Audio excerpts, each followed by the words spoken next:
Oi, gente. Hoje eu quero falar um pouco sobre algumas coisas que é possível notar na nossa sociedade, né? Parece que nós estamos vivendo num tempo onde todo mundo está procurando por um diagnóstico. Todo mundo quer saber qual é o problema, qual é a patologia ou psicopatologia que possui. Aquela ideia de que de que saúde, que a OMS traz, né? A Organização Mundial da Saúde, né? Que a saúde não é apenas ausência de doenças, mas o perfeito bem-estar físico, espiritual, mental, social, né? E que foi contestado, né? Porque não tem como a gente estar plenamente saudável a partir desse conceito, dessa categoria. Porém, eu acredito que nós vivemos realmente num tempo em que parece que a gente está sempre procurando o defeito dos outros, ou o problema, nosso próprio problema. Parece que a gente está sempre focado nos déficits e não nas competências. E isso é bem visível na escola, né? Na forma como o ensino, falo do ensino brasileiro, né? Que é onde a gente está situada, mas que é o que a gente percebe, né? Então, o ensino brasileiro está focado muitas vezes no déficit e não na competência, né? Na aquisição das competências, muitas vezes. Então, uma coisa interessante é que a gente pode e deve resgatar essa ideia de, o que eu quero ser quando eu crescer? Quero ser uma pessoa boa. É, quero, quero fazer medicina para ajudar as pessoas, né? Os ideais, né? Que por mais que utópicos sejam, mas que fazem com que a gente vá conservando realmente a nossa humanidade. Porque sem esses ideais, ou sem essas virtudes ou forças de caráter construídas, nós vamos ser simplesmente meros animais também, né? A gente quer tanto se diferenciar dos outros animais e a gente termina sendo irracional do mesmo jeito dos outros animais, né? Porque a gente termina não colocando na nossa cabeça para pensar, para raciocinar. Então, nós temos 24 forças de caráter e elas são divididas em... Essas forças de caráter, elas acontecem para que a gente possa desenvolver as virtudes, né? Então, nós temos 6 virtudes, que são a virtude da sabedoria e do conhecimento, a virtude da coragem, a virtude da humanidade, a virtude da justiça, a da temperança e a da transcendência. Hoje a gente vai falar um pouco sobre a virtude da sabedoria e do conhecimento. Mas antes de falar especificamente sobre as forças de caráter que fazem com que a gente consiga adquirir essas virtudes, uma coisa interessante é que em todas as abordagens na psicologia, mesmo aquelas que não têm a psicoterapia, a terapia em si como foco principal, mostram que existem características humanas, existe algo muito para além do hedonismo, para além da busca do prazer, para além da satisfação das nossas necessidades fisiológicas e de segurança. Então, a gente vê na própria pirâmide de Maslow, que eu vou mostrar agora para vocês, nesse desenho aqui da pirâmide de Maslow, ou de Maslow, como a gente queira chamar. Então, a gente vê que existem as necessidades fisiológicas, né? Que são as necessidades humanas básicas, necessidades fisiológicas, de respirar, comer, beber, dormir. Aí a gente vai subindo o degrau da pirâmide, né? Tem a necessidade de segurança, que é ter emprego, saúde, propriedade.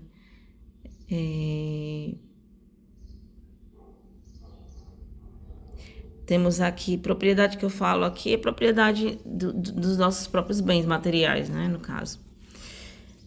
Tem um lugar para ficar também, que seria, em vez de ser o nome propriedade, a gente poderia usar o nome de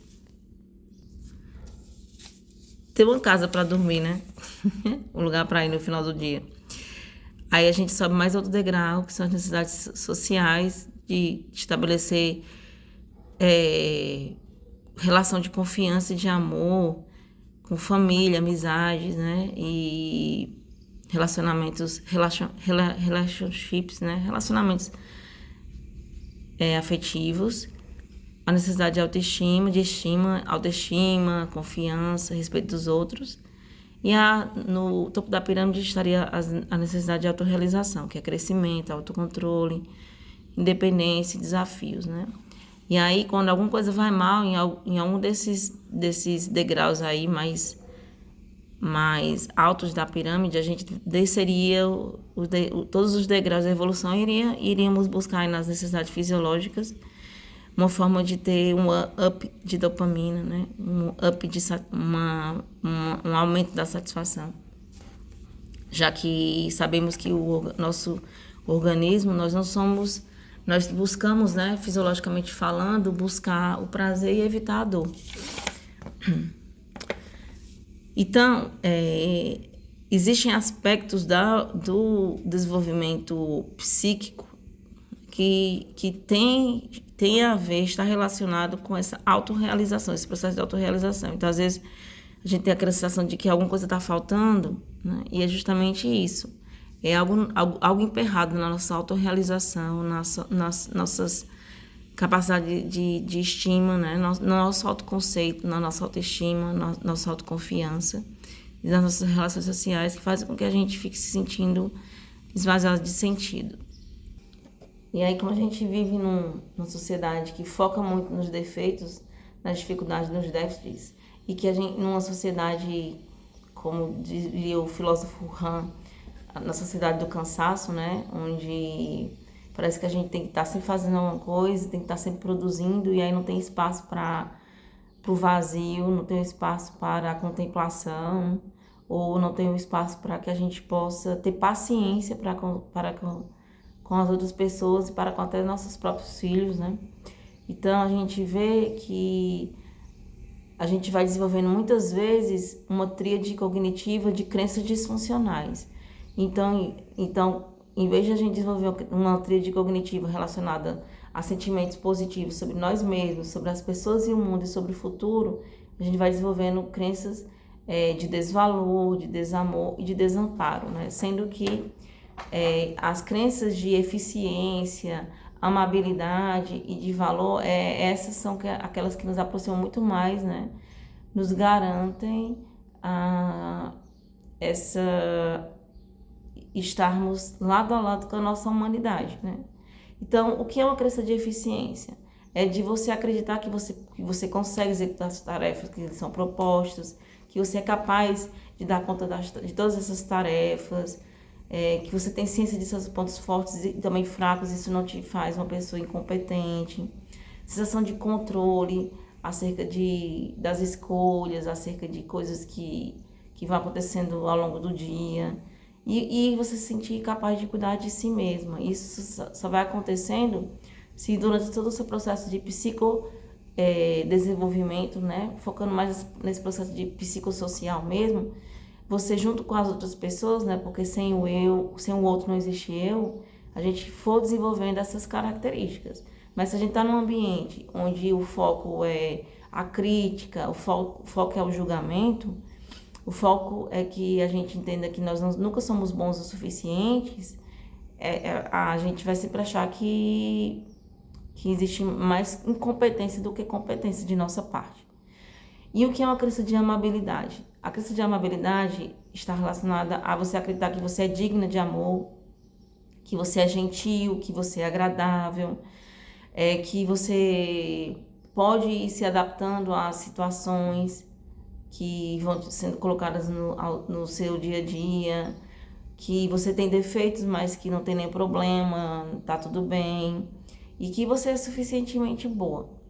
E as crenças de valor, elas são relacionadas, são crenças que a gente percebe muito no ambiente de trabalho, elas estão relacionadas a essa questão de você acreditar que você é uma pessoa adequada, que você é capaz de se sentir ética, generosa e de praticar essa ética, essa generosidade, de que você consegue respeitar crenças alheias, que você consegue respeitar as regras e os limites sociais, né? E tudo isso a gente vai aprendendo, ninguém nasce sabendo, né? Só que o que eu vejo aqui ao longo da vida, a gente vai desenvolvendo muito mais as crenças de desvalor, as crenças de desamor e as crenças de desamparo. Né? E as crenças de desvalor, elas são caracterizadas muitas vezes pelo fato da pessoa acreditar que ela não é capaz de exercer as tarefas que lhe são endereçadas, ou que ela é moralmente ruim, que ela é inadequada. Crenças de desamor relacionadas a você acreditar que você não é digna de amor, de que ninguém gosta de você, de que as pessoas não te acham boas o suficiente, de que você tem que dar o máximo para receber o mínimo.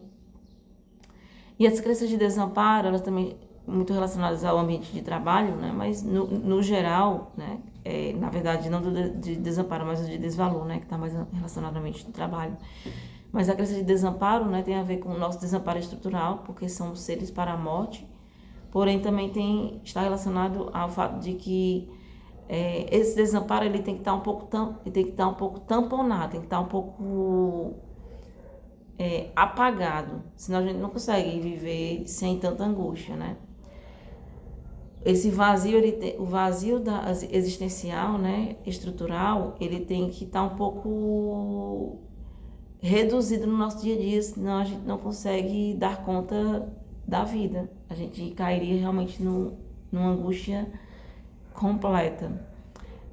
Mas assim, o desamparo que a gente percebe que acontece durante o nosso desenvolvimento, que a gente vai acreditando, é que a pessoa ela não consegue confiar nas próprias decisões, na capacidade que ela pode desenvolver de resolver seus problemas, de estar só consigo mesma, de achar que o mundo é perigoso demais, que as pessoas são ruins demais, e pensar que é muito frágil e vulnerável, né?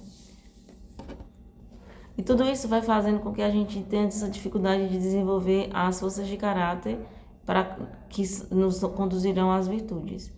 E com relação à força de caráter da sabedoria e do conhecimento, essas forças de caráter, elas nos ajudam a adquirir e a utilizar, saber fazer com os conhecimentos que o nosso cérebro, através do nosso neocórtex, né, do córtex pré-frontal, principalmente.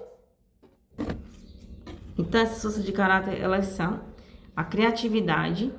Então, criatividade, ela envolve o pensar em maneiras novas e produtivas de fazer as coisas.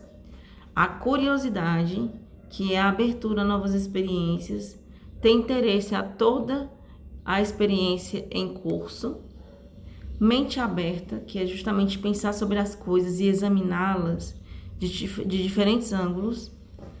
Amor à aprendizagem, dominar novas habilidades, tópicos e corpo de conhecimento. E a perspectiva, que é justamente você ser capaz de dar conselhos sábios a outras pessoas. Eu queria focar um pouco nessa parte do amor à aprendizagem, que é uma coisa que eu percebo que está bastante vulnerável na nossa sociedade. Parece que a gente utiliza essa capacidade que nós temos de aprender para coisas que, sinceramente, nos vão deixar muito mais com a sensação de vazio do que de preenchimento nessa busca de sentido, nessa busca de significado frente à existência. Então, quando a gente fala assim, dessa amor à aprendizagem, de dominar novas habilidades, tópicos e corpo de conhecimento, isso não envolve essa questão do ter, que você tem que ter isso, aquilo, outro, que você tem que encher todo o seu dia de tarefas e atividades, tem que fazer curso de inglês, de fazer curso de espanhol, de alemão, tem que fazer atividade física, fazer judô, fazer karatê, muay thai, balé. Não, é você também saber e desenvolver, pode ser através dos hobbies, mas coisas que tem a ver com, que você sinta que tem a ver com você, que te dá uma experiência de fluxo, de flow, de estado de flow, né? E não pela obrigação. Então, o próprio Mark Seligman, quando fala, né, a psicologia positiva de modo geral, quando fala dos estados de flow, é justamente nesse sentido, é de você entender o que traz para você a sensação de relógio parado. Relógio parado nesse bom sentido, de que você nem vê o tempo passar, pela experiência ser tão prazerosa, aquela que você está executando. Então, é você entender realmente quem você é, do que realmente você gosta, e não ficar se pautando nas experiências da moda, das outras pessoas, ou do que alguém diz que você tem que fazer. Então lembre-se, não adianta você estar só acumulando diplomas ou certificados se você não coloca em prática, né? Saber fazer é muito mais importante do que você só saber.